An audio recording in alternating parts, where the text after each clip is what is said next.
তৃতীয় লিঙ্গের মানুষের অত্যাচার আর যেন সমাজ মেনে নিতে পারছে না, আর যেন সাধারণ মানুষ মেনে নিতে পারছে না। আচ্ছা বলো তো, তৃতীয় লিঙ্গের মানুষরা এত হিংস্র কেন? এত হিংসা তাদের মধ্যে এত ভর্তি কিসের জন্য? আর তারা সমাজের অন্য শ্রেণীর মানুষের প্রতি এত রাগ কেন দেখায় বলো তো? কিসের রাগ?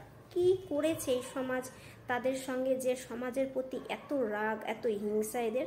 তো চলো আজকের ভিডিওটা একটু অন্য টপিক নিয়ে, তো সঙ্গে থাকো, দেখতে থাকো।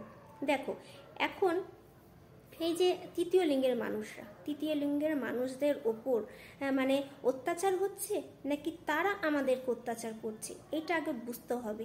একটা মানুষ নিশ্চয়ই তার এমনি এমনি কেউর ওপর রাগ দেখায় না, কেউকে গালাগালি দেয় না, নিশ্চয়ই তাকে কিছু বলা হয়, তার জন্যই তো সে রাগ দেখায়, তার জন্যই তো সে ক্ষেপে যায়, তাই না? অনেকে আছে যে কিছু করলে তখন তাকে কথা বলে, মানে নানানভাবে কথা বলা হয়, তখন তাকে শুনতে হয়। কিন্তু এই যে তৃতীয় লিঙ্গের মানুষদেরকে যদি তুমি দেখো, হ্যাঁ, তারা কি সত্যিই অপরাধী?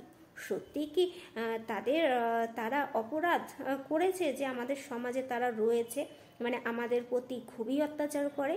তো একটুখানি ভেবে দেখো তো তোমরা, যে সত্যি কি আমরা ওদের জন্য হানিকারক, নাকি ওরা আমাদের জন্য হানিকারক? একটুখানি ভেবে দেখো, ঠিক আছে? যে কে কাকে মানে এখানে খারাপ বানানোর চেষ্টা করছে।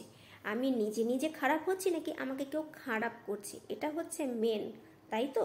দেখো এখানে আমি প্রত্যেকটা হিজড়েকে বলতে পারি না যে তারা সবাই খারাপ, আবার আমি প্রত্যেকটা মানে ছেলে মেয়েদেরকেও বলতে পারি না যে তোমরা খারাপ। কিছু শ্রেণীর মানুষরা আছে ভালো, কিছু শ্রেণীর মানুষরা আছে খারাপ। কিন্তু এই যে মানে স্ত্রী লিঙ্গ পুরুষ লিঙ্গ এদের মধ্যে, মানে পুরুষদের মধ্যে বেশিরভাগই হয়তো খারাপ, যার জন্যই এই তৃতীয় লিঙ্গের মানুষদের উপর এতটা অ্যাটাক করা হয়, যার জন্য ওরা তার পরিবর্তে এতটাই ক্ষিপ্ত হয়ে থাকে, একজনের রাগ হয়তো আরও 10 জনের ওপর তোলে। দেখো তো, হ্যাঁ দেখো এখানে অনেক কিছু বোঝার আছে, অনেক কিছু ভাবার বিষয় আছে। তো চলো এই আগে কিছু খারাপ দিকগুলো তুলে ধরবো, তারপর কিছু ভালো দিকও তুলে ধরবো। এই যে এখন ট্রেনে উঠলে দেখবে এই যে মাসিরা এতটাই লোকের ওপর, মানে কি বলবো, এত বাজে বাজে কথা বলে, এত বাজেভাবে তাদেরকে অ্যাটাক করে, বিশেষ করে পুরুষদের এতটাই বাজেভাবে অ্যাটাক করে যে তারা ওই ট্রেনের থেকে পারে তো যেন লাফ দিয়ে নেমে যায়, বুঝতে পেরেছো? আর তখন নিজের মুখ কোথায় লুকাবে ওটা নিয়েই মানে নিজেরা বিরক্ত হয়ে যায়, টেনশনে পড়ে যায়, বুঝতে পেরেছো? যে কি করতে আজকে আমি এই বগিতে উঠলাম, কিসের জন্য আমার সামনে এরা পড়লো, হ্যাঁ। তো এরকম কিন্তু ভাবতে থাকে, হ্যাঁ, মানে নিজের লজ্জায় পড়ে যায়, আর কি বলবো, টেনশনও পড়ে যায়। দেখো অনেক বাচ্চা ছেলেরা আছে যারা কলেজে যাচ্ছে বা চাকরি বাকরি অল্প বয়স, তো কিছু মেয়েদের সামনে যদি এরকম মাসিরা তাদেরকে মানে টাকা চেয়ে বসে যে তোকে এই টাকাই দিতে হবে, সে বলছে নাও আমার কাছে যা আছে আমি তোমাকে দিলাম, কিন্তু নেবে না, না আমাকে 100 টাকাই দিতে হবে, না আমাকে 200 টাকাই দিতে হবে, এরকম জবরদস্তি যে আমাকে দিতেই হবে, আমি যেটা চেয়েছি আমাকে সেটাই দিতে হবে। এবার মানুষ কেন দিতে যাবে, তাই না? ওর কাছে যা আছে, যেইটুখানি ওর মন চাইছে সেইটুখানি দেবে। তুমি চাইলেই কি আমি তোমাকে বেশি দিয়ে দেবো? না, দেবে না, হ্যাঁ। কেননা সবাই তো আর ঘর থেকে মানে বেশি করে টাকা নিয়ে আসে না, অনেকেই আছে হিসাব করে নিয়ে আসে, অনেকেই আছে, আবার অনেক আছে বেশি নিয়ে আসে, তাই তো, যে আমার হয়তো লাগতেই পারে, তো সেই ভেবেই কিন্তু নিয়ে আসে। কিন্তু সেটা যদি আমি বেশিটা যদি লোককে দানই করে দিই, তাহলে আমার কি থাকবে? এটা ভেবেই তো লোকে চলে, যে আজকে আমি একজনকে পুরো টাকা দিয়ে দিলাম, তো আমি কালকে কি করে চলবো? তাই এই জায়গা তো সে ঠিক আছে, কিন্তু মাসিরা শুনবে না, মাসিরা সেখানে নেবে। এবার সেই বিশেষ করে পুরুষদের উপর বেশি অ্যাটাক করে, এবার সেই বাজে গালাগালি দিতে থাকবে, ছেলেদের বাজে টাচ করতে থাকবে, নিজের শরীর পর্যন্ত দেখিয়ে দেবে। এবার ওই ছেলেপেলেগুলোর কি অবস্থা বলো তো? এবার সবাই মানে অনেক আছে লজ্জায় পড়ে তখন দিয়ে দেয়, আর অনেকে আছে দেয় না, যে তুমি চাইলেই কি আমি দেবো নাকি? অনেকে আছে দেয় না। কিন্তু বলো তো এইরকম এই মাসিদের করা কি উচিত? একদমই করা উচিত না, একদম করা উচিত না। আর এই মাসিরা দেখবে কেউ ওর বাচ্চা হলে, আরে বাবা বাচ্চা হয়েছে, তুমি তার বাড়িতে গেছো, হ্যাঁ তুমি তার বাড়িতে গেছো, বাচ্চাকে আশীর্বাদ দাও, হ্যাঁ বাচ্চাকে আশীর্বাদ দাও, তুমি নাচাও, হ্যাঁ কিন্তু সেইখানেও জবরদস্তি করবে না, আমাকে আজকে 50,000 টাকা দিতে হবে, না আমাকে 30,000 টাকা দিতে হবে, আমরা এই কজন আছি প্রত্যেককে শাড়ি দিতে হবে, প্রত্যেককে সোনার জিনিস দিতে হবে, দিতেই হবে, যেহেতু ওরা বলেছে দিতেই হবে। এবার মানুষরা পড়ে যায়, মানে কি বলবো, মানুষরা পড়ে যায় একদম ভেবাচাকার মধ্যে যে কি করব এখন, কেননা না দিতে চাইলেই অভিশাপ দেবে, কেননা ওরা এটাকে একটা পাওয়ার হিসাবে তারা কাজ করে যে অভিশাপ দিয়ে দেবো। এবার সবাই ওই ভয়েতে তখন মানে টাকা দেয়। এবার সবাই তো আর সমান না, সবাই তো আর ওই অভিশাপের ভয় পায় না, তো চাইলেও তো আর দেয় না, বলে আমার সন্তান তুমি অভিশাপ মানে তোমার কাছে আমি দেবই না, আমার সন্তানকে তোমার আশীর্বাদও দিতে হবে না। অনেকে আছে গেটই খোলে না, গেটই খোলে না, তুমি চিল্লিয়ে চলে যাও। এবার সব জায়গা তো সমান না, হ্যাঁ তো দিয়ে দেয়, কিন্তু ওই যে জবরদস্তি করে, আমি 50,000 টাকা চেয়েছি তো 50,000 টাকাই দিতে হবে, প্রত্যেককে সোনা জিনিস দিতে হবে, প্রত্যেককে শাড়ি দিতে হবে, এটা দিতে হবে, তো কিন্তু এরকম জবরদস্তি করে। এবার কিন্তু সবাই করে না, এবার সবাই কিন্তু করে না, এটাও একটা মেন ব্যাপার। কিন্তু এই যে এইগুলো করে, কেন করে? এগুলো তো করা ঠিক না, কেন জবরদস্তি করবে? তুমি কেউর বাচ্চা হয়েছে, তুমি যাও আশীর্বাদ দাও, তারা যা দিতে চায় তুমি নিয়ে চলে আসো, তাই না? কিন্তু না, সেখানে জবরদস্তি করবে, তারপরে ওই যে ভিক্ষা চাইবে, তো সেখানেও জবরদস্তি করবে, এগুলো তো ঠিক না, এগুলো মোটেই ঠিক না। কিন্তু এগুলো করে কিসের জন্য? আর মানুষের প্রতি এদের তো রাগই বা কেন? চলো সেই নিয়ে কিছু আলোচনা করি। দেখো, যেই সন্তানটা জন্মগ্রহণ করেছে, সে মানে স্ত্রীও না পুরুষও না, তৃতীয় লিঙ্গের মানুষ, কিন্তু তার কি অপরাধ? সে কি নিজে থাকতে হয়েছে? না, হয়নি, ভগবান তাকে সেইভাবে সৃষ্টি করেছে। কিন্তু যার ঘরে জন্ম নিয়েছে সেই মা বাবা তাকে অবহেলা করে তাকে ফেলে দিয়েছে, তাকে ফেলে দিয়েছে। সে নিজে পরিবার ভালো থাকতো, সেই পরিবারে সে মানুষ হতে পারলো না, সে তার মা বাবাকে দেখতেই পারলো না। তো তারা কিন্তু একটা যে মানে কি বলবো, যে সংস্থা থাকে যেখানে এই মাসিরা থাকে, সেইখানে তারা মানুষ হয় ছোট থেকে। আবার অনেকে আছে যে পরিবারের মধ্যে থেকেই কিন্তু মানুষ হয়, কিন্তু এটা খুব কম, বেশিরভাগই তো তারা ওই যে মানে যেখানে সব মাসিরা থাকে সেইখানেই কিন্তু মানুষ হয়, তাই তো, সেইখানেই মানুষ হয়। কিন্তু তাহলে বলো তো, যেখানে জন্ম নিল সেখানেই মানুষ হতে পারলো না, সে মা বাবাকে কোনোদিনও দেখতেই পারলো না, কি কষ্ট বলো তো। মানে যেই সমাজে তার মানে আর 10টা মানুষের মতো তার বাঁচার অধিকার ছিল, সেখান থেকে কেড়ে নেওয়া হলো, তাই তো। এবার দেখো নিজের বাড়ির থেকে অবহেলা পেলো, এবার রাস্তাঘাটে বেরোলে ছেলে মেয়েরা তাকে সম্মান করে না, তাকে অবহেলা করে, হাসাহাসি করে, টোন কাটে। তো সে তো সব জায়গা থেকেই মানে তাকে খারাপভাবে দেখা হচ্ছে। স্কুলে গেলে স্কুলে সম্মান পায় না, বাজে বাজে কমেন্ট করা হয়, মানে বাজে বাজে কথা বলা হয়। চাকরি সূত্রে চাকরি পায় না, কোনো কোম্পানিতে কাজ পায় না, তাহলে করবেটা কি বলো তো? হ্যাঁ, এর একটা সরকার থেকে টাকা পায়, ছোট থেকেই পায়, তো সরকার থেকে যে টাকাটা পায় নিশ্চয়ই তার সব কিছু হয় না, হ্যাঁ সব কিছু কি হয় না, যার জন্য তারা ভিক্ষা করতে যায়, বা লোকের বাড়িতে বাচ্চা হলে পরে মোটা টাকা কিন্তু চেয়ে বসে, যে চলো এই টাকাটা আমি পেয়েছি, আমার অনেক দিন চলে যাবে, যার জন্য কিন্তু এরা জুলুম করে, এবার দেখো, এরা যদি ঠিক মতো পড়াশোনার জায়গাটা যদি এরা ভালো পেতো, এরা যদি কর্মস্থানটা যদি এদের ভালো হতো, তাহলে কি এরা এরকম করতো না? এরকম করতো না। তাহলে সরকারের এখানে ভাবা উচিত, তারপরে বড় বড় অনেক সংস্থা আছে তাদের ভাবা উচিত, আর প্লাস মানে বিশেষ করে আমাদেরকে ভাবা উচিত, মানে আমরা যারা সাধারণ ছেলে মেয়েরা আছি তাদেরকে ভাবা উচিত, যে তাদেরকে দেখলে কেন টোন কাটবো, তাদেরকে দেখলে কেন বাজেভাবে কথা বলবো, তাদেরকে দেখলে কেনই বা হাসবো। অনেকে আছে কিচ্ছু বলে কিন্তু একটু হেসে চলে যায়, কেন ভাই, কেন হাসবে? তাদের তো আমাদের যেরকম ছেলে মেয়েকে যেরকম ভগবান বানিয়েছে, তো তাদেরকেও তো ভগবানই বানিয়েছে, তাহলে তাদেরকে কেন আমরা অবহেলা করব? মানে তাদেরকে দেখলে আমরা কেন হাসবো, কেন ব্যঙ্গ করব বলো তো?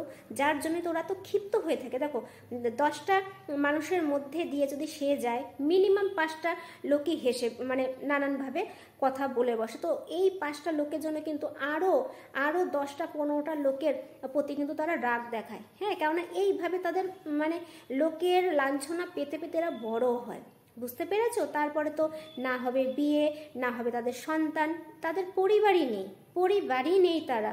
কি বলবো, তো তাদের তো একটা মনে কষ্ট আছে, যে কষ্ট থেকে তারা রাগ তোলে, এটা স্বাভাবিক ব্যাপার, রাগ তোলে। হ্যাঁ, আমরা সংসারের মধ্যে থাকি, তাই একটুখানি খুঁটিমুটি লাগলে আমাদের কত অভিমান হয়, কত কিছু করে বসি, কত কিছু বলে বসি, তাহলে ওরা তো করবেই। তো এখানে কি করা উচিত, আমাদের যারা সমাজের লোক যারা আছে তাদের তাদের ওদের প্রতি সম্মান, সহানুভূতি, মানে সহানুভূতি না, ভালোবাসা, যে আমিও যেরকম তুমিও সেরকম। মানে আমি যে বসে আছি, তুমি আমার পাশে বসো, বসে গল্প করি। হ্যাঁ, এইরকম যে একটা সমান ভাব, তার প্রতি ভালোবাসা যদি দেখানো যায়, সে কিন্তু আর তার মনে কিন্তু রাগটা থাকবে না, তাই না? এই যে অনুষ্ঠান হলে কেউ বাড়িতে আসতে দেখা যায়, হ্যাঁ, এগুলো কিন্তু বাইরে হয়, যে আমি যে ছবিটা লাগিয়েছি থাম্বনেলে, ওদের কিন্তু বাইরে, মানে আমাদের পশ্চিমবঙ্গের বাইরে কিন্তু ওদেরকে ডাকা হয়, বাড়িতে বিয়ে হলে, কোনো অনুষ্ঠান হলে তাদেরকে কিন্তু ডাকা হয়, তাদের কিন্তু আশীর্বাদ নেওয়া হয়। কিন্তু আমাদের এখানে কিন্তু সেরকম সিস্টেম নেই যে বিয়েতে তাদেরকে ডাকবে, না, ডাকা কিন্তু হয় না। হ্যাঁ, বাচ্চা হলে তাদেরকে ডাকা হয়, হ্যাঁ, মানে ডাকা কি, চলে আসো তো নাচার জন্য, কিন্তু বাচ্চাকে তাদের কোলে দিয়ে দেয়, তারা নেচে আশীর্বাদ দিয়ে যায়, টাকা দেয়। কিন্তু বিয়েতে কোনো সময় আমাদের এখানে আমি আজ পর্যন্ত দেখিনি যে কেউ তাদেরকে ডাকলো, ডেকে আশীর্বাদ নিল, তার বিনিময়ে তাকে টাকা দিল, এরকম কিন্তু আমাদের এই পশ্চিমবঙ্গে কিন্তু আমি দেখিনি। যদি হয় তোমরা আমাকে বলো। কিন্তু পশ্চিমবঙ্গের বাইরে কিন্তু তাদের প্রচুর সম্মান দেওয়া হয়, মানে বড় বড় মানে বাড়িতে অনুষ্ঠান হলে তাদের কিন্তু ডাকা হয়, আর মোটা কিন্তু তাদের টাকাও দেওয়া হয়। তাহলে এই যে সমাজটা, এই যে আমাদের সমাজটাই তো আমরা তৈরি করি, তাই তো? তাহলে আমরা পড়াশোনা শিখছি, আমরা ভালো খাচ্ছি, পড়ছি, ভালো জায়গায় চাকরি করছি, তাহলে ওদেরও তো করা উচিত। তাহলে এটা সরকারের ভাবা উচিত, আর বড় বড় সংস্থার ভাবা উচিত, বড় বড় কোম্পানিগুলোকেও ভাবা উচিত, যে এদেরকে মানে সাধারণ ছেলে মেয়েদের যেইভাবে একটা মানে চাকরির যে সুযোগটা থাকে, এখন আবার কি হয়েছে দেখবে, ছেলেদের থেকে মেয়েরা বেশি কাজ পাচ্ছে কিন্তু। হ্যাঁ, এই যে এখন কিন্তু এই ছেলে মেয়েদের মধ্যে আবার খুব দেখা যাচ্ছে যে মেয়েরা চাকরি পেয়ে যাচ্ছে, মানে কোনো চাকরি বলতে কি, ছোটোখাটো দোকানও দেখবে মেয়েদেরকে, শপিং মলে যাবে মেয়েদের, হ্যাঁ, ছোট ছোট একদম, মানে যেখানেই যাবে না কেন মেয়েরা কাজ পাচ্ছে, ছেলেরা কিন্তু কাজ পাচ্ছে না। এখানে কিন্তু আবার ছেলেরা এই মেয়েদের প্রতি ক্ষিপ্ত হয়ে থাকছে, যে তারাই কাজ পেয়ে যাচ্ছে, যোগ্যতা না থাকা সত্ত্বেও কাজ পেয়ে যাচ্ছে, কেন, সে মেয়ে, আর ছেলেরা যোগ্যতা থাকা সত্ত্বেও কাজ পাচ্ছে না। এখানে কিন্তু আবার এই যে দুজনের মধ্যে কিন্তু রাগারাগি হয়ে যাচ্ছে। তো সেইখানে এই মাসিরাও কিন্তু ক্ষিপ্ত হয়ে যাচ্ছে, যে আমরা না পারছি ঠিক করে পড়তে, না পাচ্ছি চাকরি, না পাচ্ছি সমাজে সম্মান, হ্যাঁ, মানে না পাচ্ছি কোথাও কোনো কিছু, যার জন্য কিন্তু এরা এরকম করছে। তাহলে সরকার যদি তাদেরকে মানে চাকরি দেয়, বড় বড় কোম্পানিতে যদি এদেরকে কাজ দেয়, হ্যাঁ, তাহলে কিন্তু এই যে লোকের বাড়িতে যদি এরা কাজ দেয়, মানে রান্না বান্না যদি তাদের সেরকম যদি থাকে, যদি কাজ দেয়, তাহলে কিন্তু এরা আর ক্ষিপ্ত হয়ে থাকবে না। আর এখন আমাদের এইখানে আমি দেখেছি যে অনেক যে তৃতীয় লিঙ্গের যারা আছে তারা কিন্তু পড়াশোনা করছে, কিন্তু দেখো ট্রেনে পড়ে যাচ্ছে, সেইখানেও টোন কাটা হচ্ছে ওদেরকে নিয়ে, রাস্তা দিয়ে যাচ্ছে নিজেরা গল্প করতে, সেখানে গল্প করতে করতে যাচ্ছে, সেখানেও বাজে বাজে কথা বলা আছে। তাহলে বলো তো কোথায় যাবে বেচারিরা, কোথায় যাবে? হ্যাঁ, এবার পড়াশোনা তো করছে, এবার সেরকম চাকরি পাচ্ছে না। হ্যাঁ, অনেক কিন্তু আমরা এই সোশ্যাল মিডিয়ায় দেখছি যে অনেকে বড় বড় রাজনীতি পদে চলে গেছে, অনেক বড় বড়, হ্যাঁ, চাকরি করছে, ব্যবসা চালাচ্ছে, বড় বড় সংগঠন চালাচ্ছে, তারপরে অনেক জায়গায় মানুষের বিয়ে হচ্ছে না, সেখানে যে হেল্প করছে, হ্যাঁ, তারপরে বাচ্চা দত্তক নিয়ে বাচ্চা মানুষ করছে, এগুলো কিন্তু করছে। কিন্তু সেটা কি সব জায়গায় না। এবার যারা ছোটোখাটো আছে তাদেরকেও তো তুলে ধরতে হবে, সেটা এই সরকার পারবে, আর বড় বড় সংস্থাগুলো পারবে, আর আমরা সবাই যারা সাধারণ মানুষ আছি তারা যদি আমরা এদেরকে সম্মান দিই, সেইভাবে যোগ্য সম্মানটা যদি তাদেরকে দিই না, আস্তে আস্তে ওদের ভেতর থেকে রাগটা কিন্তু চলে যাবে। হ্যাঁ, রাগটা কিন্তু চলে যাবে, তখন কিন্তু তাদের মধ্যে ভালোবাসাটা কিন্তু উৎপন্ন হবে। আর হ্যাঁ, এরা যেইভাবে যে ট্রেনের মধ্যে, তারপরে লোকের বাড়িতে যে একদম জোর করে যে টাকা আমার এতটা লাগবেই, এইগুলো কিন্তু বন্ধ করা উচিত, এগুলো সত্যিকারের একদম বন্ধ করা উচিত। যখন এদের কর্ম জায়গাটা ঠিক আসবে, হ্যাঁ, তখনই কিন্তু এরা নিজে থেকেই কিন্তু এগুলো বন্ধ করে দেবে। আর অনেকে আছে ছেলেরা যারা কাজ করতে চায় না তারা কি করে, এই এই মানে এই মাসিদের পোশাক মানে পরে এরা কিন্তু টাকা চাইতে শুরু করে। তো এদেরও কিন্তু শাস্তি হওয়া উচিত, তাই তো? তাহলে আমার শুধু একটাই কথা যে এরা তো ফেলনা না, এরাও আমাদের সমাজেরই, তাই তো? তাই এদেরকে সম্মান দিতে হবে, এদেরকে কর্ম জায়গাটা দিতে হবে, তাহলেই এরা কিন্তু ভিক্ষাও করবে না, কেউর বাড়িতে যে জোর করে টাকাও চাইবে না, তাই না?